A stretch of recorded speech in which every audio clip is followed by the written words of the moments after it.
سهل تستری رحمت الله علیه، سهل ابن عبدالله تستری ډېر لوی بزرګ و، ډېر لوی بزرګ ولی الله د زمانې و. حضرت امام ابو داود رحمت الله علیه ناست دی ولا راغی، دی ولا راغی کېناسته، وی حضرت زه یو مقصد در راغلی یم، ما لا مقصد به پوره کړې. وی که د ما په وس کې، وی ستا په وس کې دی، وی که د ما په وس کې و د شریعت خلاف نه، وی د شریعت خلاف هم نه دی او ستا په وس کې هم دی، ما سره واده وکړه چې پوره کوې به. امام ابو داود رحمت الله علیه، امام ابو داود سجستانی د هغه کتاب په د دور حدیث کې پړاویږي. ٹھیک شو چې د ما په وس کې و د قرآن و سنت خلاف نه د شریعت، وعده در سره پوره کوم. وایه چا ورته وي و دو نه پېژن، چا ورته وي صاحب دا دې وپېژنوې نه، وایي دا سهل ابن عبدالله تستري دی. اوهو لوی بزرګ د خدای ویل هغه دی. زر ورته پاسې ما صاحب نه پېژندلې، وی نه دا ما پېژنګلو وروستو ده، خو زه ډېر لوی مزل مې وکړو یو مقصد لا به راله پوره کې. وی تا ته خو مه چې شریعت موافقي او زما په وس کې پوره کوم. وی د شریعت موافق هم دی ستا په وس کې هم دی. وی وایه وی دا ژبه دې راوباسه دا د له ښکلومه دې له راغلی یم چې ستا ژبه ښکل کړم. وی د ما په ژبه څه کې؟ وی په دې ژبه ته د پیغمبر مبارک حدیث ښیې، کومه ژبه چې د پیغمبر مبارک حدیث کوي دې له راغلی یم چې نن دا ژبه د ښکل کړم. ګورو چې د پیغمبر قدر پړه کې دی او د پیغمبر د حدیثو قدر پړه کې دی، نو کومه ژبه چې لاړې ته بیږي لاړې. نن یو ډېر لوی بزرګ را دی هغه ژبه ښکلی.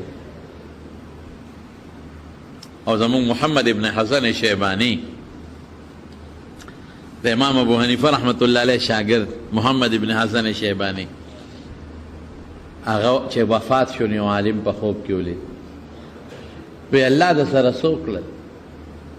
دا د امام صاحب شاګردانو کې دی او د امام صاحب د فقه ډېر لوی خدمت الله د دې سړي نه اخیستی دی. وی الله د سره څه وکړل؟ وی چې الله ته مخامخ شم نه رپېدم داسې، او سخته ورځ ده نو داسې رپېدم. نو وی چې مخامخ شم ما ته الله وی محمد ابن حسن چې ونه رپېږي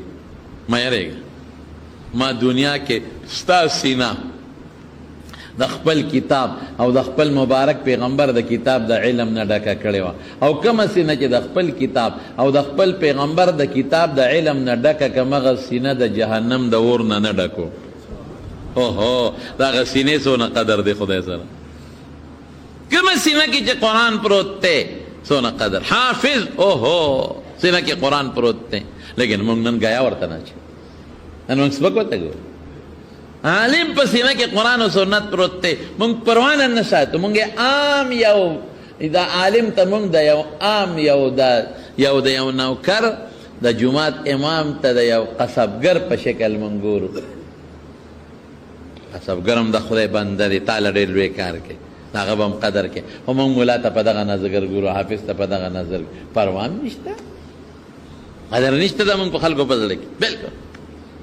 او الله سره شته ستا سینه کې مې خپل کتاب او د خپل پیغمبر د کتاب علم اچولی، او کومه سینه کې چې دا ور واچوم مه دوزخ ته اور نه نه ډکوم. ما دې تپوس وکړ امام ابو یوسف څه شو؟ وایي هغه د ما نه بره مرتبه کې. بیا مې تپوس وکړ حضرت امام ابو حنیفه رحمت الله علیه څه شو؟ وایي هغه خو چې تپوس نه کې هغه خو په ډېرو لوړو مرتبو کې به نه ناست.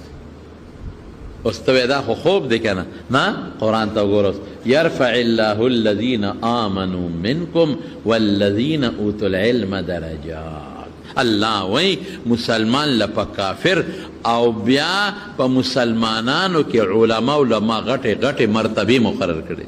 زما وروڼو تاسو دا مهرباني به کوو که خیر انشاءالله په بچو به علم کوو. یریږو به نه په څه؟ په ډوډۍ به نه یریږو. ډوډۍ د چا لاس کې ده؟ او زما دې په خدای قسم یې ښه ډوډۍ به ورکوي. عزت د چا په لاس کې دی؟ زما دې قسم په خدای ښه عزت به ورکوي. او د پیغمبر مشن به موږ جمع دی کوو، او مشن دا دی چې خپل بچي خپل نوسي علم ته وباسي. کم ماشومان چې لسم پاس کړي وي، موږ اکثر دې خلکو ته وایو چې خیر دې لسمه پورې په سکول ووایي، ځکه نن سبا دا سکول دا زموږ په دې دین کې هم پکارېږي، دې نه بغیر کار نه کېږي. لسمه پورې په ماشوم باندې سکول ووایي، او د لسم سره سره جومات ته لېږه، که حفظ پې کولی شي حفظ پې وکړي، او که چېرته حفظ نشي کولی حفظ فرض لازم نه دی نو بیا نن سبا په ډېرو ځایونو کې دا سیکنډ ټایم مدرسې جوړې شوي دي ماسپښین نه پس ډېرو کلو کې شته نو هغه سیکنډ ټایم مدرسې ته لېږه هلته به سبق هم د دین شروع کړي او سکول ته دې ځي لسم به پاس کړي چې لسم پاس کړي مه یارېږه روزي د خدای په لاس کې چې ته الله ته لاړ شې قبر کې نو زه به څه جواب خدای له په قبر کې ورکوم والله که جواب ورکړی شم نشم ورکولی یو ټکي به څه دې راوړی دی الله به تپوس کوي قیامت پر ورځ به تپوس کوي څه دې راوړي دي بس وایي الله اسم هم نه دي راوړی دغسې مې د یو ملا صاحب تقریر او دی نه دی خپل بچی مې ستا قرآن ته کېنولی زه چې راتلم که نه زنکدن مې و دلته دنیا ته راتلم زما بچی قرآن ته ناست و زه چې راتلم زما بچی د شریعت علم ته ناست و انشاءالله چې دا به د کامیابۍ ذریعه کې خیر انشاءالله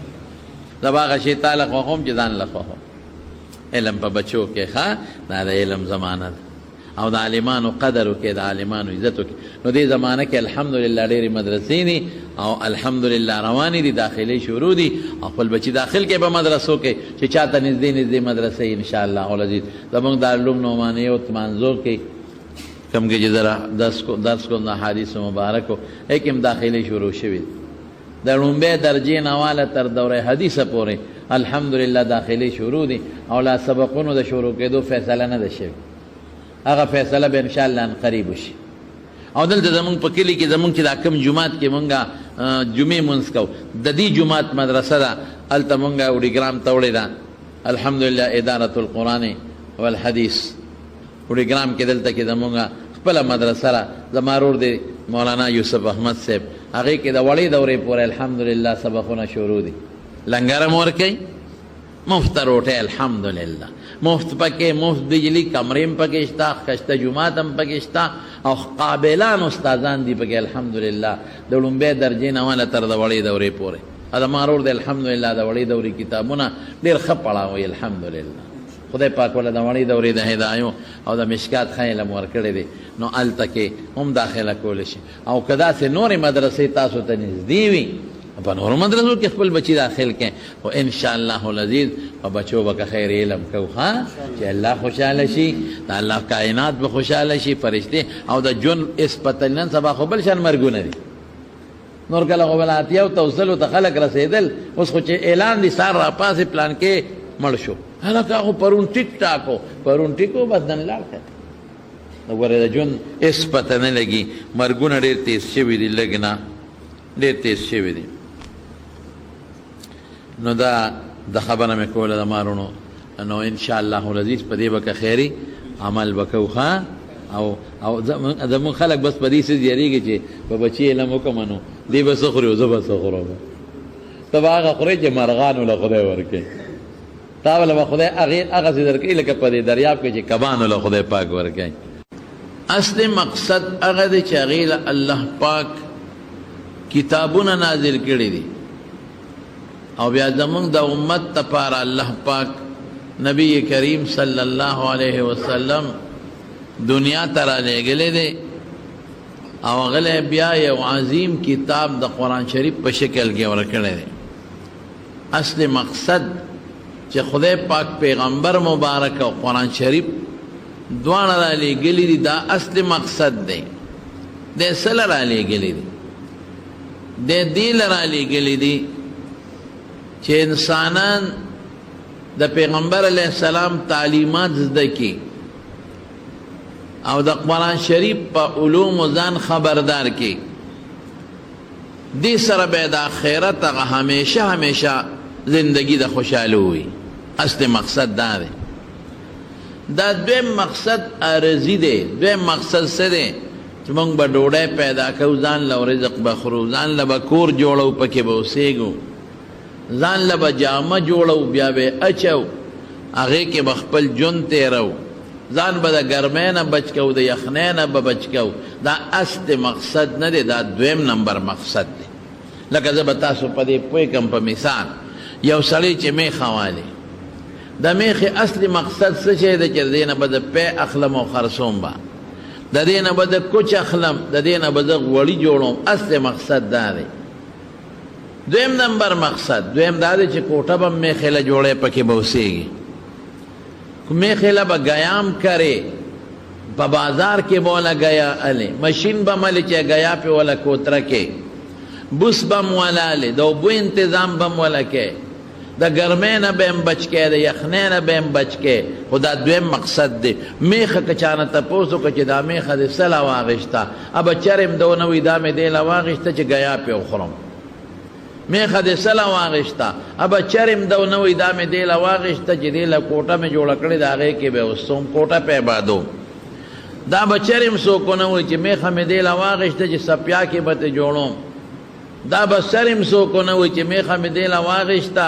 چې زه به د ګرمۍ نه بچ کوم او د یخنۍ نه بچ کوم دا به ونه وایي میخه څه له واغېسته یاره ډېر ښه پی کوي ښه ذات دی یاره غوړیم پکې دي پیم ټینګ دي کوچم کوي دا مقصد دی دقه رنګې انسان که خدای دنیا ته رالیږی دی له نه چې دی به ډوډۍ ډېره خوري او دی به ځان د ګرمۍ نه بچ کوي دی به ځان د یخنۍ نه بچ کوي نه دا دویم نمبر سیزونه دي اصل وما خلقت الجن والانس الا لیعبدون الله انسان او پیری پیدا کړی دی له دې چې دی د خدای بندګي وکړي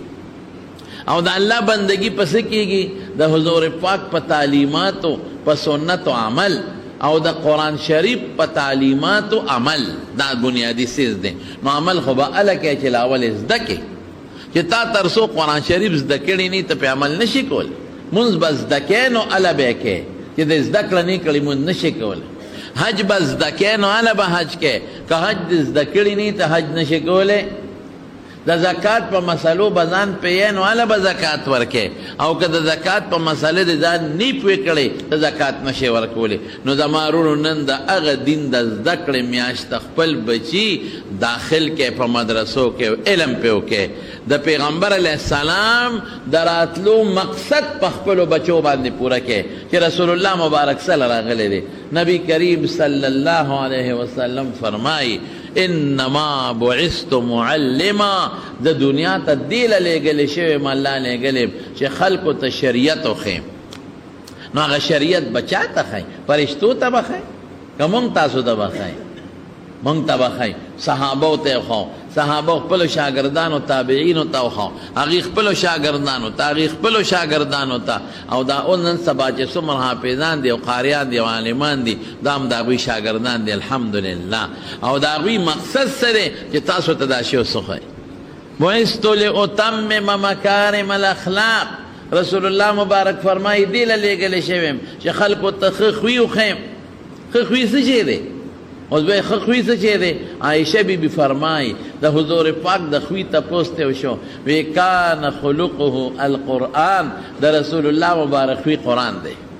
نو ګوره پیغمبر مبارک راغلی دی چې خلکو ته قرآن والا خوی وښایي او خلکو ته سنت سره خپل مبارک خوی وښایي نو د مارونو ما تاسو ته دا خبره کوله چې دا میاشت د دې دپاره ده چې تاسو خپله هم او خپل بچی هم خپل نوسی هم په دې میاشت کې یو دوه باسئ مدرسو ته او هغه شی سپې زده کړئ چې د کوم څیز دپاره رب العالمین نبی کریم صلی الله علیه وسلم را لېږلی دی او د کوم څیز تپوس به موږ نه الحمدلله په قبر کې هم کېږي او په آخرت کې به هم کېږي بیا د دین علم چې چا زده کو دا د خدای په نزد د لوړې مرتبې خاوند دی قسم دی که د دین د عالم نه د خدای په نزد د لوړې مرتبې خاوند بل شته دا ته د ګوره سپا قسم مې درته وخوړ د خدای په نزد د لوړې مرتبې خاوند هغه د شریعت عالم دی چې عمل ورسره باعمله دا د شریعت عالم د قرآن عالم او د حدیث او د سنت عالم دا د خدای په نزد د ډېرې لوړې مرتبې خاوند دی نبی کریم صلی الله علیه وسلم فرمای من سلک طریقا یطلب فیه علما چې څوک په داسې لار لاړ چې دی پکې د شریعت علم زده کوي سهل الله به طریقا الی الجنه الله پاک به دته د جنت لار آسانه کړي علم چې څوک زده کوي د جنت لاره به ورته خدای پاک اسانه کړي دا په ترمذي شریف کې حدیث دی نو عالمانو له خدای په دنیا کې هم لویه مرتبه او په آخرت کې هم لویه مرتبه ورکړې